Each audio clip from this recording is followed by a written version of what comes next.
Olá, pessoal. Estamos aqui mais uma vez pelo canal Ecos da Fé. Eu sou o João Batista e vamos mais uma vez recapitular a lição dessa semana, que é a lição de número 6. Não sei se vocês conseguem ver bem ali, ó. Que nação há tão grande, tá bom? A lição da escola sabatina, tá bom? Com o tema geral, a verdade presente em Deuteronômio, pessoal. Agora, o capítulo, a gente vai dar uma certa regredida, mas para voltar em algo que o autor da lição achou muito importante, que é o capítulo 4, né? E lá realmente tem algumas coisas que são muito bons nós comentarmos. Vocês viram que desde a primeira lição, o amor presente em Deuteronômio, Deus sempre falando do amor dele por nós e de como nós também devemos amá-lo e também amá-lo ao próximo.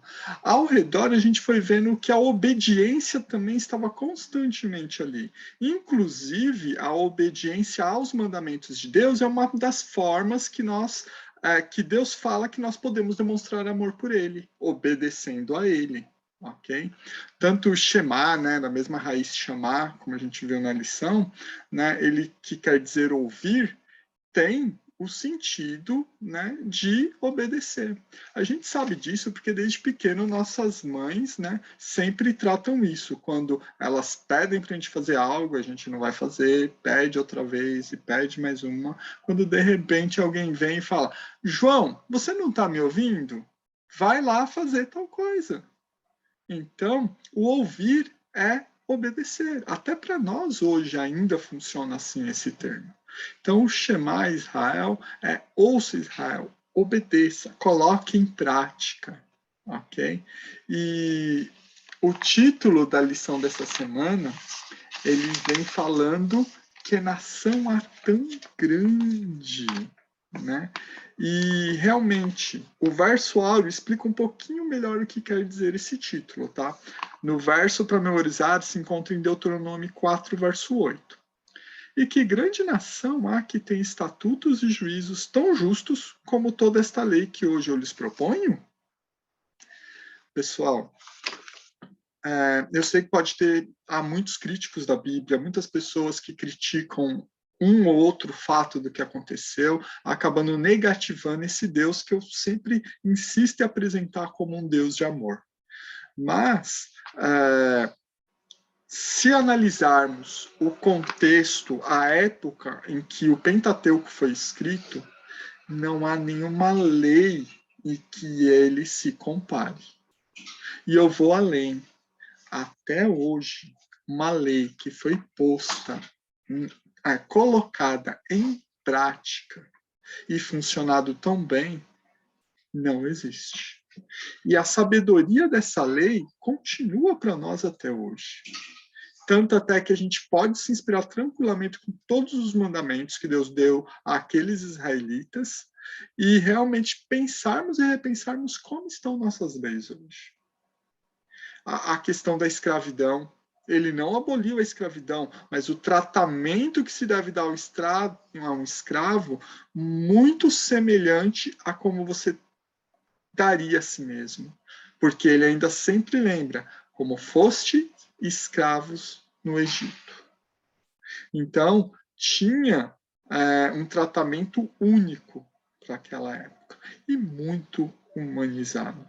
Inclusive, isso antes mesmo desses mandamentos. Abraão ia deixar todos os seus bens para um servo, que na época não tinha nenhuma diferença, não tinha uma diferença de escravo. A maioria das vezes que aparece servo na Bíblia, em outras traduções eles colocam um escravo. Afinal, o mundo vivia um regime escravocrata. Okay? Então, ter escravos não era algo anormal. É óbvio que a escravidão do século XV, XVI, XVII até XVIII, até o XIX, quando foi abolida, era terrível. E há alguns tipos de escravidão que ainda existem no mundo e são bárbaros. Não no bom sentido de forma alguma. Ok? Então, só ressaltando isso, para vocês entenderem a questão do título da lição dessa semana.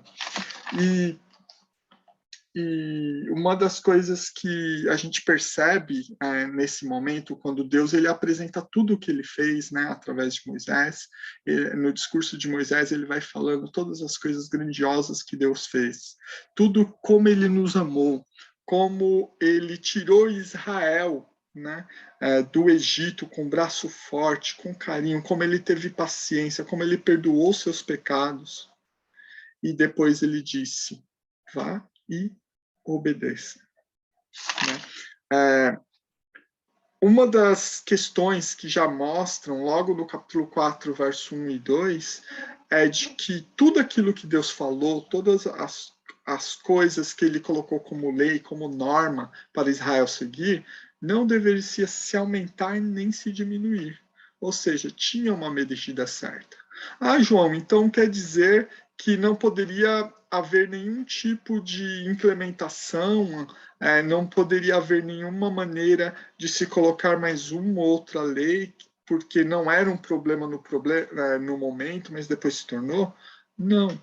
Se acrescentava a lei sim, inclusive 7 moças, né, que o pai tinha morrido e não tinha nenhum homem para herdar todas as terras, foi mudada a lei, né, elas foram falar até Moisés falou com Deus e foi mudada uma lei para que elas pudessem herdar a terra até se casarem, entendeu? Inclusive tinha que se casar com o mesmo clã para outro clã não ficar tão forte como os pertencentes a elas.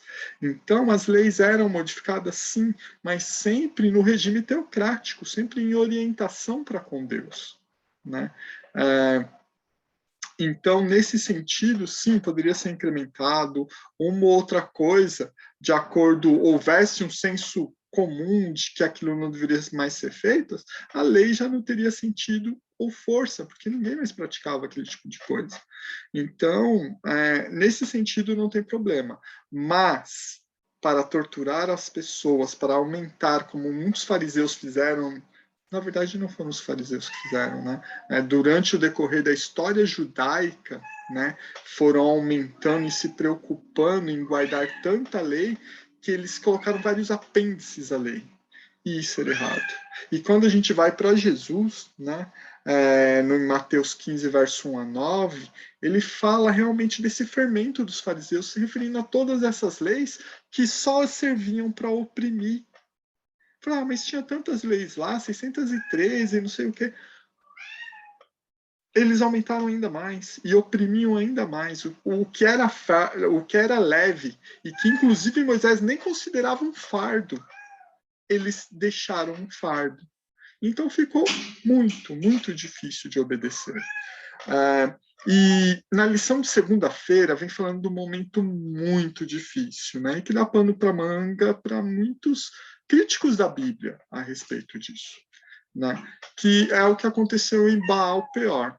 Baal Peor, Baal significa senhor ou aquele que é dono, aquele que pertence a algo em hebraico. Ok? Peor era uma região, um monte lá. Então, Baal Peor era o deus de Peor, era o senhor daquela localização, dos montes. Em muitos lugares do antigo Israel, né, na época do antigo Israel, né, ganhava-se um deus cada um dos montes. Entendeu? Então, realmente, não era estranho para aquele povo Deus ter se apresentado fumegante no monte também. E aqui era um Deus daquele monte. E as atividades neste monte estavam muito relacionadas, a adoração a esse Deus estavam muito relacionadas à atuação sexual para com as sacerdotisas desse Deus. Então, os israelitas seduzidos por essas sacerdotisas, essas mulheres que estavam voltadas para Israel, eles acabaram se envolvendo com elas também. E vocês sabem que um dos mandamentos era qual? Não ter outros deuses diante de mim. Não procurá-los, não ir até eles. E esse foi o erro dos israelitas. Eles foram até lá e muitos se corromperam. Muitos se corromperam. E como, apesar Deus tinha feito tudo aquilo e eles ainda escolheram outro Deus que nem existe, né? Mas porque tinha um sexo fácil, tinha mulheres que estavam claramente se oferecendo, eles foram seduzidos e foram até esse Deus, adoraram esse Deus e ficaram com essas mulheres. E o cúmulo da coisa, Deus até soltou uma praga entre os israelitas, né, para que eles acordassem para essa situação, e ninguém fazia nada. Ninguém fazia nada. Até que o cúmulo acabou acontecendo. Um desses que não se importava pegou uma dessas sacerdotisas, dessas mulheres que adoravam, né, a Baal Peor, e levaram até dentro do tabernáculo, né, que era a tenda aonde Deus se manifestava, o Deus de Israel se manifestava. E começou uma atividade sexual lá dentro. Finéias, né, o neto de Arão, pegou uma lança, entrou lá dentro e atravessou os dois, mostrando que eles estavam em atividade sexual quando ele varou. Nossa, mas que coisa bárbara, João. Que coisa bárbara no mau sentido também. Como eles puderam fazer algo tão ruim? Bem, você está falando de quem? Dessa pessoa que entrou com a prostituta e teve um intercurso com ela dentro do templo, que seria o santuário na época, e não era um templo, né, construído com tijolos ou alvenaria, mas era uma tenda, que era o santuário que representava o santuário celestial. Quem fez a maior abominação? Quem estava sendo esquecido nesse meio todo? Deus. E quantos estavam se importando? Muitos estavam até escandalizados e ficaram parados. Finéias fez algo. Mas chegar a matá-los? Eles estavam corrompendo por completo a nação, né? Eles não estavam mais se importando com Deus, e algum basta precisava se fazer. E essa atitude, e assim, estava tendo, e Deus não estava parado também. Deus estava colocando uma praga, e a praga só cessou quando um cidadão, um único, mostrou algum tipo de zelo e preocupação para as coisas de Deus. Por que será que o nosso mundo está da maneira que está? Quantos de nós temos um real zelo para com as coisas de Deus? E o zelo para com as coisas de Deus é de respeitá-las, de olhar bem para elas. Não de sair acusando quem está fora de Israel e que nem sabe como funcionam essas regras, mas aqueles que sabem como funcionam e abusam dessas regras. Sabe, pessoal, é muito ruim e nem é bom ficar falando de linguagens duras e difíceis a todos os momentos. Mas em algum momento, essa linguagem tem que vir para as pessoas acordarem. E ali, imagine até onde eles iriam. O quanto eles estavam ignorando Deus e bloqueando Deus. E uma nação que deveria atrair todos para esse Deus, agora ela mesma estava se afastando de Deus. O caso de Finéias é o mais polêmico de todos. Mas será que sempre devemos cruzar os braços? A violência, eu concordo, não é a solução para tudo nem nada. Mas e um povo violento em meio a várias pessoas violentas? Como agir? Se eu estou no meio de um monte de pessoas que só conhecem essa linguagem, eu sei que eu devo tentar uma linguagem diferente, mas como se defender? São questões difíceis, é isso que eu quero trazer. É óbvio que não é essa linguagem que Deus quer que nós usemos, não é essas maneiras, mas ali Deus elogiou. Alguém olhou e se importou para mim. E por causa desse, a praga parou. Quantas pragas podem estar havendo no mundo hoje em que nós não fazemos nada a respeito?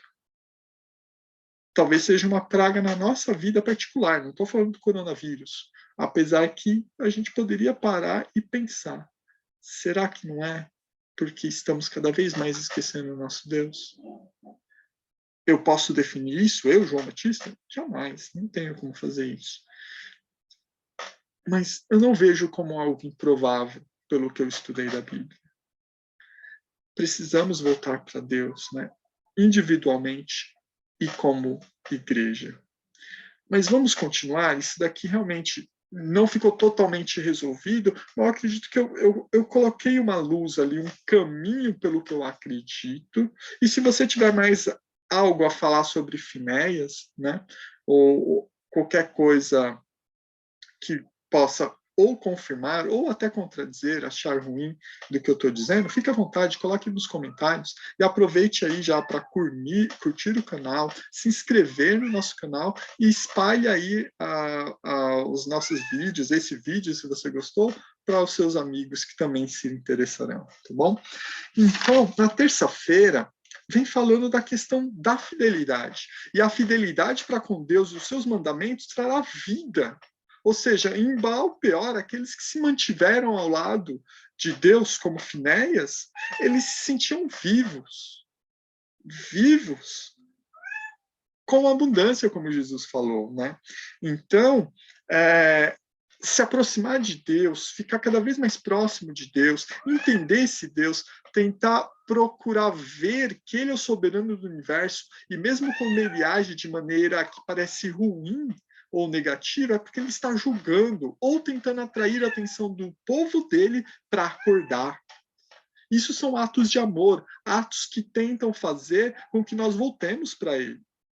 E Deus não é como um ditador. Um dia a gente conversa melhor sobre isso. Não é dessa maneira que ele atrai, mas sim, ele tenta dar uma chacoalhada, às vezes puxando a orelha, fazendo alguma coisa que vai chocar ou fazer a gente sentir na pele, ok? Ele chega a fazer isso, mas ele demora muito para chegar nesse estado. Ele tenta sempre o diálogo, a conversa, atrair cada vez mais com carinho, com bondade. E essas maneiras só são maneiras para acordar quando o demais não funcionou, ou ele sabendo que jamais funcionaria. Em Judas 24 e 1 Coríntios 10, 13, vem falando sobre alguma coisa muito interessante que está lá em Deuteronômio 4, 32, 35, 5, 9, e que continua na lição de quarta, que é sobre achegarmos a Deus, estarmos cada vez mais próximos. Então, esse é o nosso objetivo. Quando a gente chega mais próximo de Deus, a gente vai entendendo e vamos obedecendo a Deus, né? E essa obediência, ela causa algumas coisas diferentes. Vamos abrir aqui no capítulo 4, verso 6, e ler o que seria o verso que já tinha me chamado a atenção antes, eu já tinha falado na minha classe de escola sabatina, e ele chama muita atenção. Ó. Eu vou ler para vocês, para que a gente possa depois complementar. Ó. 4, verso 6. Guardai-vos, pois, e cumpri-os, porque isto será a vossa sabedoria e o vosso entendimento perante os olhos dos povos, que, ouvindo todos estes estatutos, dirão: certamente este grande povo é gente sábia e inteligente. Então, pessoal, o autor da lição, ele veio enfatizando nesse verso algo muito importante. Os estatutos aqui são os mandamentos, são toda a Torá ali, tudo que foi ensinado por Deus para que o povo colocasse em prática. E aqui, Moisés está enfatizando, obedeçam. E como que ele fala obedecer aqui? Ele fala de duas formas, né? Guardai-os, que é obedecei-os, né? Colocai-os no coração, colocai eles em prática, para que cada um de nós pessoalmente possa fazer esses mandamentos e cumpri-os. Cumpri-os é quando realmente você cumpre eles em sociedade, inclusive exigindo, né? Colocando as leis em prática. Sabe aquela lei? Ela existe, está ali, mas não há cobrança, não há lembrança dela, não se é pensado nela novamente. Então, cumprir vem nesse sentido. Né? Não é o cumprir eu apenas. O guardar tem isso, mas o cumpri-os é aplicá-los para toda a sociedade de Israel, porque a sociedade inteira foi salva por Deus e deveria se sentir salva e mostraria amor por Deus desta forma. Mas aqui nesse verso vem falando algo além. Fala que perante os olhos dos povos, ouvindo estes estatutos, dirão: certamente esse grande povo é gente sábia e inteligente. E engraçado assim, os mandamentos de Deus são sábios, inteligentes e tudo mais, com certeza. Mas eles seriam vistos como sábios, o povo. Ah, por quê? Porque foi eles que escreveram os mandamentos? Não, porque eles colocaram em prática. Só na prática eles iam ser reconhecidos como tal. Por quê? Porque uma teoria grande, bonita, como a de Marx ou de diversos outros, se não é colocada em prática e se vê efeitos positivos, ela não serve. Né? Karl Marx, ele realmente ele descreveu coisas sobre o capital, né, sobre o capitalismo, que mostram que ele não seria o regime ideal. Mas os regimes que eles colocou, utópicos, os que tentaram colocaram, fizeram um regime pior que o capitalismo. E o capitalismo, não estou falando que ele é bom, mas eles conseguiram ir e ser piores que o capitalismo. Então, assim, na teoria é bonito. Mesmo na teoria, algumas coisas não são bonitas, mas tudo bem. Na teoria é bonito. Mas na prática não funcionou. Israel funcionou na prática. E mais que uma vez. E temos o exemplo disso. Inclusive, na época de Salomão, funcionou tão bem que atraiu várias nações para Israel. Então, pessoal, sim, é a obediência, é o pôr em prática que faz a diferença, não só ter a ideia. Porque na prática a gente vê o que acerta e o que erra naquela teoria. E ali isso funciona muito bem. Vocês sabem que os adventistas do sétimo dia receberam muitas instruções de Deus através da profetisa, que nós acreditamos que recebeu essas mensagens de Deus, Ellen G. White.